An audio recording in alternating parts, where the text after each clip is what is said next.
Halo semuanya, balik lagi nih dengan Gadget Max di sini. Nah, di depan saya ini ada smartphone yaitu dari Oppo, yaitu adalah Oppo Reno 2. Smartphone ini tuh lumayan laris ya pada saat launching dan harganya pun gak begitu mahal pada saat launching ya. Nah, untuk varian RAM 8 dengan internal storage 256GB, kalian hanya merogoh kocek di angka 8 jutaan aja pada saat itu ya. Nah, di tahun 2025 ini harganya udah turun. Kondisinya second ya, karena barunya udah nggak ada di pasaran. Nah, untuk kondisi second, ini saya beli dengan harga 2 juta rupiah.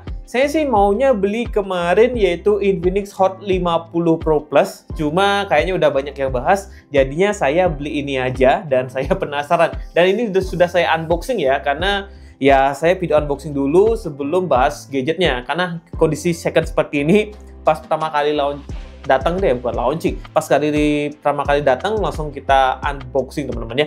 Jadi kalau kalian beli kondisi second seperti ini, pastikan buat video unboxingnya dan buat video unboxingnya pas paketnya datang. Jangan tunggu 1 hari, 2 hari, 3 hari, takutnya dapatnya song ya. Jadi beli seperti ini tuh kayak beli kucing di dalam karung teman-teman ya. Kondisinya kita nggak tahu seperti apa. Jadi kalian pastiin langsung aja unboxing dan langsung aja tes geber semuanya sampai merasa semua aman, langsung aja terima barangnya. Kalau merasa kurang yakin atau mungkin ada bermasalah di gadgetnya, tinggal kembalikan aja ya. Kalau beli di Shopee itu gampang banget. Dan kalau di Shopee itu pembeli adalah raja. Nah, kalau di e-commerce lain adalah ya penjual adalah raja gitu ya. Kalau di Shopee ini beda, karena pembeli itu adalah raja di Shopee ya. Jadi kalau kita beli gadget itu ada terminnya sebelum kita terima unitnya teman-teman gitu. Oke, kita langsung aja unboxing ya. Nih tampilan boxnya udah lusuh. Kondisi second. Kemudian ada tulisan Oppo, di sini tuh ada image sama tipenya ya, dan sini saya beli RAM 8 dengan internal storage 256GB. Oh ya, ini kondisinya nggak komplit ya, wajar, HP udah 5 tahun yang lalu ya, launchingnya tahun 2019. Oke, kita langsung aja lihat paket penjualannya, apakah ini masih ada? Ini masih ada ya, cuma kartu garansi tentu nggak bisa dipakai teman-teman ya, jadi ya ini adalah HP 5 tahun yang lalu, ternyata masih bisa hidup ya. Oke, ini kita dapat SIM ejector yang bentuknya Oppo seperti ini ya, O gitu. Dan ini dia unit HP-nya. Oh, tempel-tempelannya udah lepas semua sini ya. Selling point-nya yaitu kamera utamanya 48 megapiksel. Sekarang kan nggak mau nih segini ya, minimal 100-200 megapiksel gitu ya. Ini bisa 5 kali hybrid zoom, yang mana kalau kita cari HP 2 jutaan nggak ada ya. Sudah ada ultra dark mode, kemudian ultra steady video. Jadi kalau saya cek nih sudah OIS ya, jadi optical image stabilizer. Jadi untuk hasil video lebih bagus sebenarnya. Layarnya sudah AMOLED ya, panoramic screen. Tentunya ini bakalan beda ya sama Infinix Hot 50 Pro sama Technospark 30 Pro, beda. Kualitas layarnya beda teman-teman, AMOLED-nya beda nih. Kemudian baterainya hanya 4000 mAh ya, sudah dikasih adapter charger VOOC. Coba di sini tuh adapter chargernya nggak ada, kata sellernya sih udah rusak. Kemudian ini kita dapat RAM 8 dengan internal 256GB. Oke, kita coba lihat unitnya, kita taruh dulu ya. Ya, kita pakai penjualannya kosong. Katanya itu chargernya udah rusak dan kabel datanya udah rusak juga. Jadi ya udahlah, kita pakai yang ada aja. Cuma nih headsetnya masih ada karena katanya nggak kepake ya. Ini apa sih tipenya? Kita coba lihat. Oh, dia seperti ini ya, jack audio. Nih, siapa nih yang seneng pakai headset seperti ini atau yang TWS? Silahkan komen di bawah teman-teman ya. Oke, kita lihat unit HP-nya. Nih, seperti ini. Kalau saya lihat layarnya udah lecet-lecet sedikit ya. Ya wajar, bekas, bukan baru. Untuk sebelah kanan, tombol-tombolnya masih oke. Di sini buat SIM tray, kita coba lihat SIM tray-nya. Oke, ini sudah bisa ya dual SIM, cuma kalau kalian pasang dual SIM nggak bisa pasang memory card. Terus bagian atas ada pop-up kamera. Ini yang saya bilang teknologi yang unik pada zamannya ya. Pop-up seperti ini yang sekarang udah ditinggalkan, malah balik ke water drop. Dan balik ke pansol ya. Ternyata pansol lebih menarik ketimbang kamera seperti ini. Jadi ini termasuk teknologi yang gagal menurut saya, mungkin dari ongkos produksi dan lain-lain. Jadi ini dihilangkan. Kalau ini masih untung nggak mungkin dihilangkan kan ya. Kemudian di sebelah sini ada garis antena gitu. Ini ada volume up, volume down. Di bagian bawahnya ada jack audio. Kondisi DEN ya. Ini ada DEN. Ada jack audio, ada lubang mic, ada lubang USB Type-C, dan ada lubang speaker. Nah, kalau kalian beli HP Oppo seperti ini, pastiin cek secara detail mulai dari kameranya, layarnya, karena ini layar AMOLED ya. Jadi takutnya dapat yang shadow atau yang green screen, kan itu berbahaya sekali. Oke, sambil nunggu ini hidup, saya mau install beberapa aplikasi dulu, ntar saya beli lagi buat bahas lebih detail Oppo Reno 2 ini. Oke, ini dia tampilan dari Oppo Reno 2 teman-teman ya. Dan menurut saya ini clean banget ya. Bezelnya juga nggak terlalu tebal. Tuh. Apalagi atasnya. Wow, ini sih cakep banget ya. Kalau sekarang kita jarang nemuin HP yang pakai fitur-fitur pop-up kamera gini ya. Yang ada sih kamera di dalam layarnya, cuma kayaknya kurang efektif juga. Dan sekarang kalau kita lihat HP flagship pun nggak ada yang pakai teknologi seperti ini teman-teman ya. Tuh, tampilan depannya seperti ini, tampilan belakangnya seperti ini. Tuh, cakep banget ya. Ini nggak LED atau RGB ya, ini hanya permainan warna aja. Tapi kayak hidup itu warnanya. Dan ini kameranya data, jadi nggak ada namanya pop-up kamera tuh ya. Bezelnya tipis banget ya, tuh. Dan ini cuma ada pelindung kamera aja, jadi lensnya bakalan aman, tuh. Ini ya, jadi nggak langsung nyentuh ke kamera yang ini. Tuh. Wow, cakep sih ya. Pas background hitam ini cuma birunya dia kelihatannya, kameranya nggak begitu kelihatan. Nah, untuk beratnya ini cuma di 189 gram aja. Materialnya ini udah kaca ya bagian belakangnya, jadi mengkilap seperti ini teman-teman tuh. Cakep banget. Kemudian untuk rangkanya udah menggunakan aluminium, jadi bukan plastik. Jadi ini memang terasa lumayan berisi HP-nya ya. Dan emang kokoh banget. Beda nih kalau kalian beli HP 2 juta sekarang kan kopong nih kan. Ini beda. Karena ini ada kondisi bekas ya. Oke, kita lanjut bagian berikutnya, yaitu adalah di bagian UI. Nah, dari Oppo pun UI-nya nggak terlalu update signifikan ya. Ini adalah HP 5 tahun yang lalu. Kita coba update software, nggak ada sih ya. Mentok-mentoknya sih Android 11 dengan ColorOS 11 teman-teman ya. Tapi ya oke lah ya, Oppo ya kalau dipakai harian sih masih mantap juga. Ya, teman-teman yang udah pakai HP ini silahkan komen di bawah ya, gimana pengalamannya, apakah masih puas makainya atau pengen ganti ke HP yang terbaru Oppo sekarang ya. Nih, kalau dari saya sih setelah nyoba-nyoba, kayaknya kalau dipakai sih masih oke-oke aja, nggak terlalu berasa HP yang jadul-jadul banget, padahal ini HP 5 tahun yang lalu gitu ya. Saya nggak merasa terlalu jadul banget HP ini itu ya. Masih oke. Kalau pakai nongkrong pun masih ya kelihatan oke lah ya, nggak malu-maluin banget gitu ya. Menurut teman-teman gimana? Apakah pakai HP ini di tahun 2025 malu-maluin banget? Silahkan komen di bawah ya. Oke, kita langsung aja bahas bagian berikutnya setelah OS adalah di bagian layar. Nah, untuk layar ini sudah Full HD Plus tentunya ya, 2300 x 1080 pixel. Dan menurut saya sih layarnya masih enak banget ya dipandang. Ketimbang HP-HP 2 jutaan yang pakai layar AMOLED gitu ya, ini masih enak deh. Mungkin karena panel yang dipakai dan harga HP yang ramai launching kan ini lumayan tinggi ya. Kalau kita lihat sekarang pun harga 8 juta kan lumayan ya, kelas mid-range gitu ya. Ukuran layarnya di 6,56 inch, AMOLED, ya udah enak banget tentunya. Refresh rate masih 60 Hz ya, diamannya belum 120 Hz gitu ya. Karena ya gitu ya, sudah ada SDR10-nya. Kemudian untuk brightness-nya ini mentoknya 500 nits saja ya. Cuma kalau pakai bawah sinar matahari masih enak banget sih, nggak terlalu buruk banget. Dan di sini tuh untuk multitask sudah mendukung 10 jari. Dan untuk kalau kalian nonton Netflix, tenang aja, ini sudah mendukung DRM-PO L1 ya, atau ini Full HD kalau pakai nonton Netflix. Jadi udah puas banget sih di kelas harganya. Nah, untuk layarnya sudah dilindungi sama Corning Gorilla Glass 6. Ya mungkin kekuatannya ya, tapi ini udah lecet-lecet di bagian sininya nih. Garis-garis gitu sih, cuma retak nggak sih, aman ya. Nah, HP ini udah dilengkapi sama fingerprint display. Tuh, dan udah cepet sih ya. Kalau sekarang kan ya dengan modal sejutaan aja udah dapat fingerprint display ya, yaitu Technospark 30 Pro sama itel S25. Emang gila banget sekarang teknologi ya. Bukannya tambah tahun tambah mahal harganya, tambah murah aja harganya. Jadi kalau kalian beli handphone ya jangan berharap kalian jual lagi tuh untung ya, yang ada buntung teman-teman ya. Kalau kalian emang punya budget lebih dan emang mau pakai HP-nya dengan sama serius gitu ya, atau dipakai kerja, is oke, ngambil flagship tuh oke. Tapi kalau sekedar buat WA atau buat foto-foto yang nggak jelas, ya mending beli yang murah aja. Kayak kalau kalian punya budget ya beli flagship sekalian, yaitu ya Samsung S25 atau Vivo X200 yang kameranya emang mantep banget. Oke, untuk nonton YouTube gimana Bang nih? Coba kita nonton YouTube lah ya. Coba Dinosaurus 4K seperti biasa. Dan baterainya juga masih awet ya, walaupun HP 5 tahun masih awet baterainya. Ternyata ini good job juga nih Oppo nih, build quality-nya bagus gitu. Speaker masih oke, hanya single speaker aja di zamannya, belum dua speaker.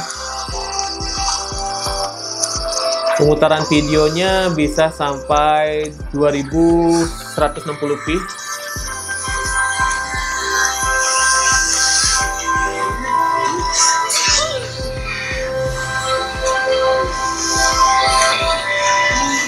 Ini jujur kualitasnya bagus ya. Wah, ini buffering. Enak sih kualitas layarnya ya, AMOLED. Dan kita pakai paling atas nih muter videonya 2160p, ternyata buffering ya. Ini dari sinyal saya nih, kayaknya nih. Kita turunin aja lah. Nih, kita pakai ini. Wah, muter-muter aja. Apa nih? Warna biru, hijau. Buffering. Kita mundurin aja lah ya.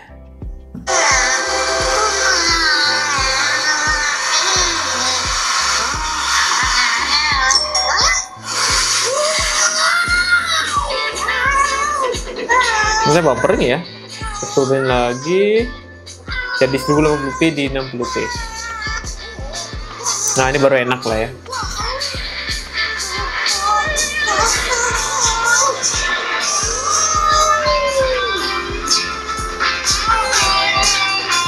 Ini agak gini ya, agak kurang lancar gitu.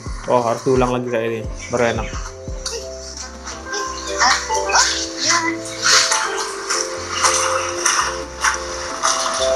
Ya, untuk kualitas warna sih ini lebih baik ketimbang HP 2 jutaan yang pada saat ini pakai layar AMOLED teman-teman ya. Gitu. Oke, kita lanjut bahas bagian berikutnya adalah bagian performa. Untuk bagian performa di zamannya ya standar aja ya. Dia pakai Snapdragon. Sekarang kan udah MediaTek Dimensity, Unisoc gitu ya. Kalau di zamannya tuh nggak kanggo tuh, nggak ada yang mau pakai MediaTek. Apalagi Unisoc ya, karena emang prosesor pada saat itu tuh ya dia burik gitu ya. Kalau sekarang kan udah bagus ya. Jadi emang perkembangan zaman. Kalau nggak ngikutin, ya kalah mereka gitu loh. Jadi Snapdragon pun sekarang kayaknya kewalahan sekali ngadepin HP-HP yang MediaTek nih. Karena untuk seri entry level kebanyakan pakai MediaTek gitu ya. Nah, kita coba cek menggunakan depth check hardware. Dia menggunakan Qualcomm Snapdragon 730G yang menurut saya prosesor ini walaupun 5 tahun yang lalu ya masih aman, masih enak dipakai juga, dan HP-nya juga nggak terlalu overheat gitu ya. Jadi udah enak banget. Kemudian untuk pabrikasi ini 8 nanometer, untuk CPU-nya ya dipakainya adalah 2X Cairo 470 sama 6X Cairo 470 ya. Dan ini ya kecepatan 1,8 GHz sama 2,2 GHz. Oke, nih ya, GPU-nya menggunakan Qualcomm Adreno 618. Terus kalau kita cek ke bawahnya lagi, layarnya ini, kemudian RAM-nya 8 GB LPDDR4X ya. Dan untuk memorinya sudah UFS 256 GB. Jadi untuk mengikuti HP-HP zaman sekarang, HP ini tuh masih mampu banget ya. Ya dengan harga 2 juta bekasnya, ya ini jadi opsi yang lumayan oke buat dicoba gitu ya. Siapa tahu teman-teman mau nyobain kamera pop-up. Untuk baterainya emang kecil ya, 4000 mAh, cuma masih awet lah ya. Dan nggak terlalu boros juga. Dengan dukungan charger 20 watt, cuma di sini chargernya nggak ada. Terus di sini HP ini udah lengkap sama fingerprint display ya. Jadi kalau kalian butuh fingerprint di display ini udah ada dan udah cepet banget. Bluetooth-nya masih Bluetooth 5 ya, Wi-Fi sudah Wi-Fi 5, sudah ada NFC, dan gironya sudah giro H265. Jadi untuk komplit ya seharga sini masih komplit banget speknya ya, nggak terlalu beda-beda jauh sama HP 2 jutaan sekarang. Cuma yang paling berbeda adalah bagian kameranya. Ntar kita bahas bagian kamera ya. Nah, sekarang kita lihat skor AnTuTu-nya.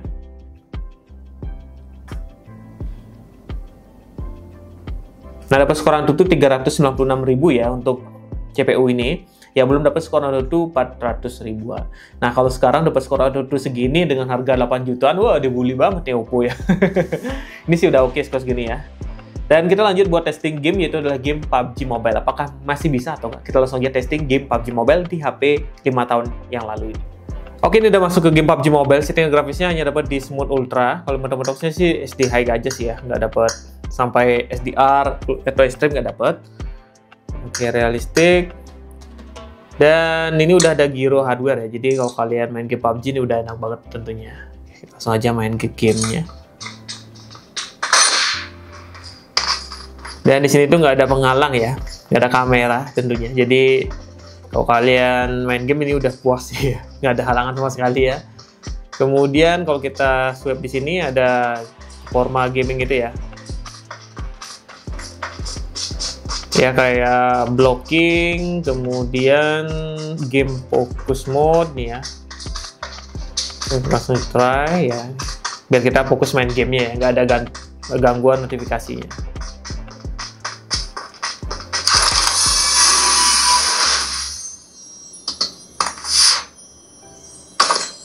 Gitu.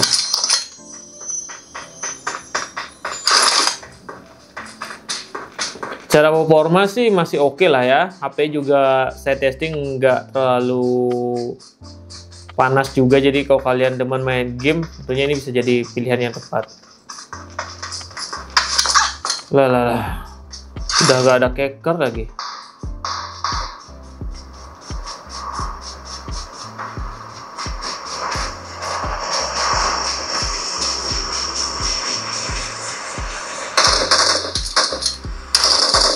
Mana tuh?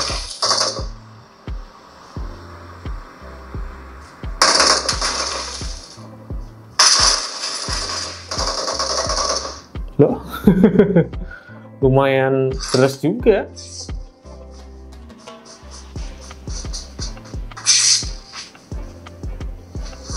Kalau kayak mobil ya. Lah.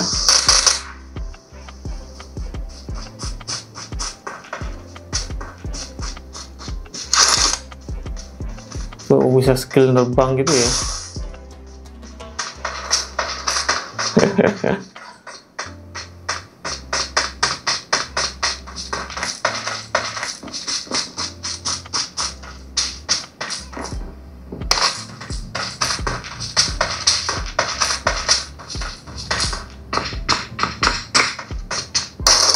Lah.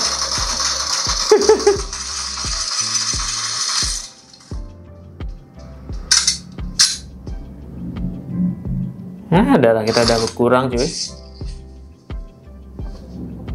Ya untuk performa gaming sih nggak ada masalah sama sekali, masih nyaman banget pakai main game PUBG Mobile. Apalagi gyronya udah A2 ya. Oke, itu dia buat uji performanya teman-teman ya. Dan ternyata nggak terlalu buruk-buruk banget dan masih playable ya menurut saya. Jadi HP 5 tahun yang lalu dipakai sekarang kayaknya masih worth it aja.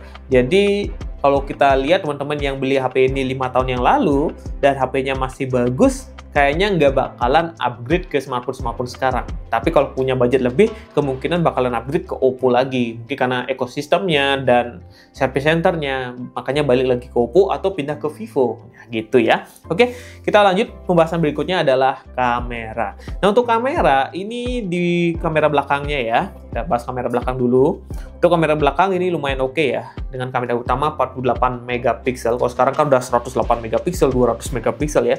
Dulu 48 megapiksel udah ada teknologi OIS, jadi optical image ya. Jadi bukan elektronik untuk stabilnya. Kemudian ada kamera telefoto ya, telefoto 13 megapiksel. Kemudian ada kamera 8 megapiksel untuk ultra wide dan 2 megapiksel untuk monokrom. Dan ini menurut saya setup terbaik ya. Ada telefoto dan ada juga ultra wide. Yang mana HP sekarang itu malahan ngasih kamera banyak-banyak dan nggak ada fungsinya sama sekali. Mulai ultra wide nggak ada, telefoto nggak ada, diganti sama makro sama depth ya. Kalau dulu ini komplit banget. Kalau HP 2 jutaan sekarang ada yang bisa ngasih setup kamera seperti ini, saya yakin jadi HP kamera terbaik di harga 2 jutaan ya. Untuk kamera depannya 16 megapiksel. Nah, kita langsung aja masuk ke UI kameranya.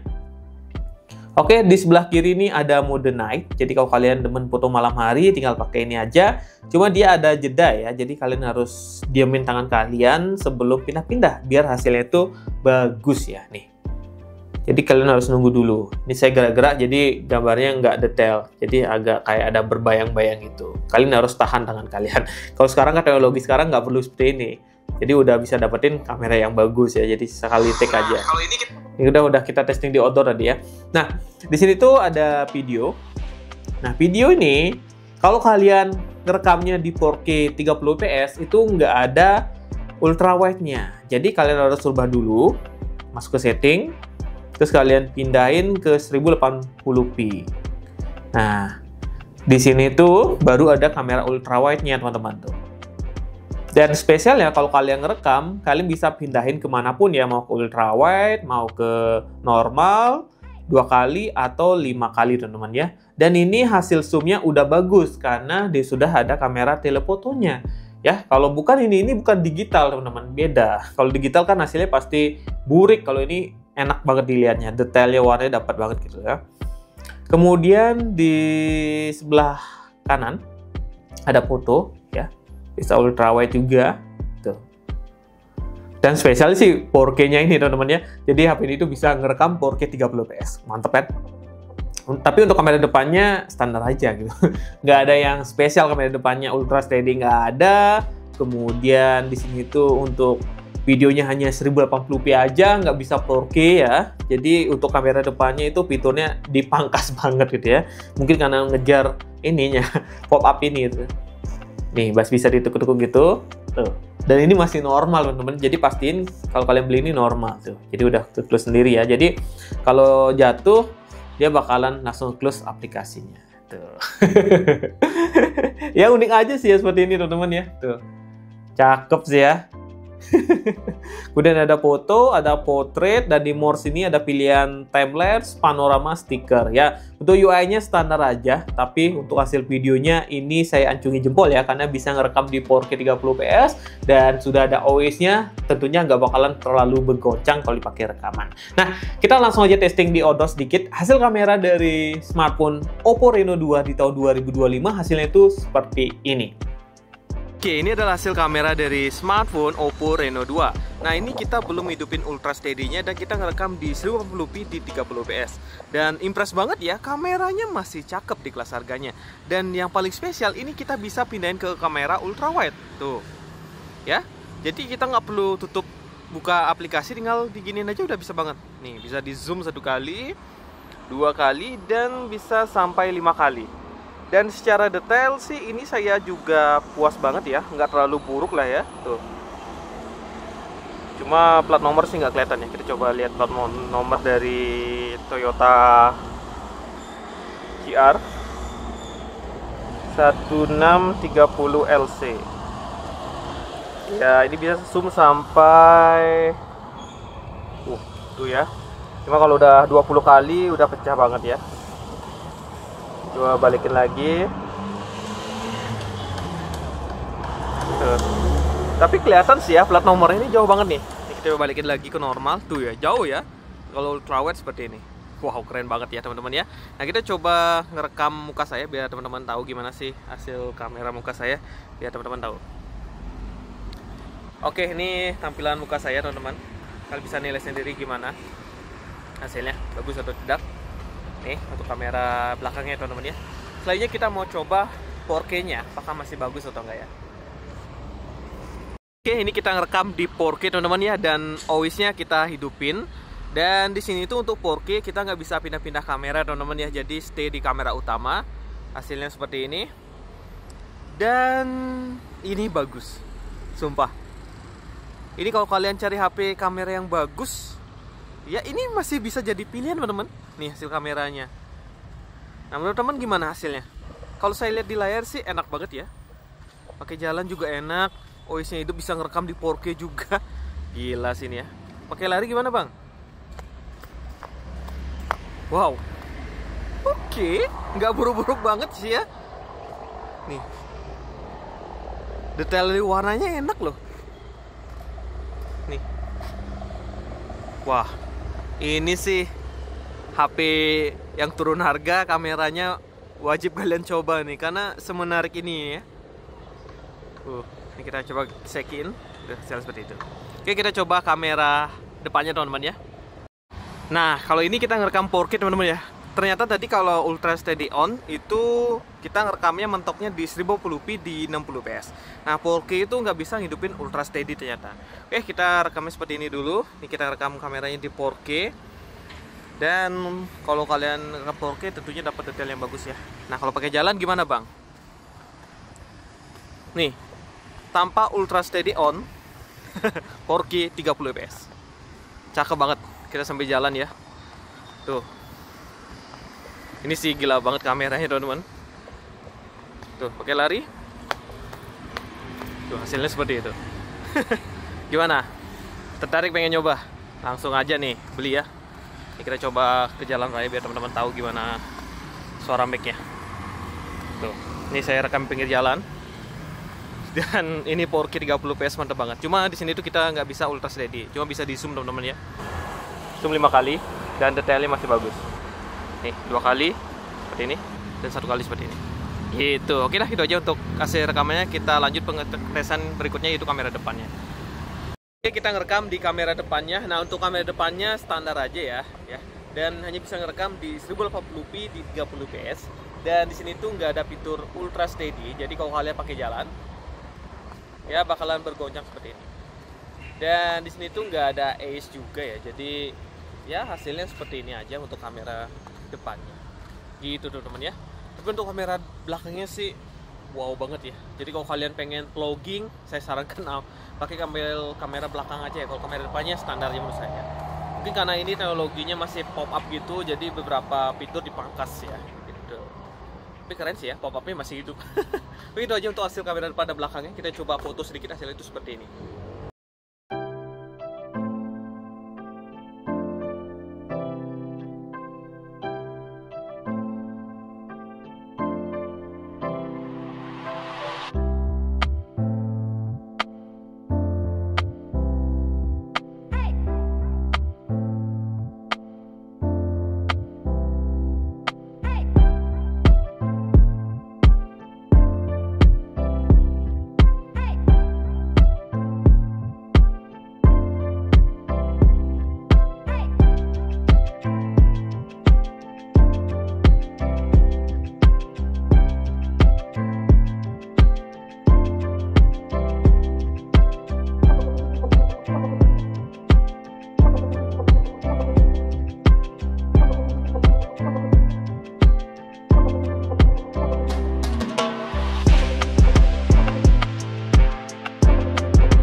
Oke, itu dia sedikit pembahasan Gadget Max tentang Oppo Reno 2. Nah, semampun ini tuh emang harganya udah turun. Dan kalau kalian pengen beli, pastikan dapat yang unit yang bagus ya. Mulai dari pop-up kameranya, pastiin nggak ada yang bermasalah. Karena kalau di servis lumayan harganya ya.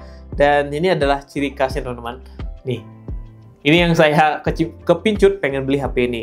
Kemudian, HP ini tuh layarnya sudah AMOLED, pastiin nggak ada namanya ya white spot, shadow ataupun green screen ya. Jadi pastikan ya oke ya, green line gitu ya, green line green line ya, kok green screen, green line maksud saya.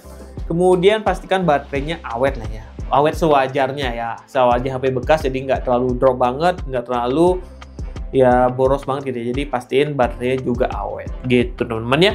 Nah, kalau kalian pengen beli ini, ya seperti itu ya. Kalian harus pastikan ya. Beda sama beli HP baru, kalian tinggal unboxing dan langsung pakai. Kalau HP seperti ini ya tentunya ada risiko yang kalian harus terima. Kayak beli di kucing di dalam karung. Tapi kalau kalian pengen beli, penasaran, pengen beli, langsung aja cek keranjang di bawah. Nah, segitu dulu video Gadget Max.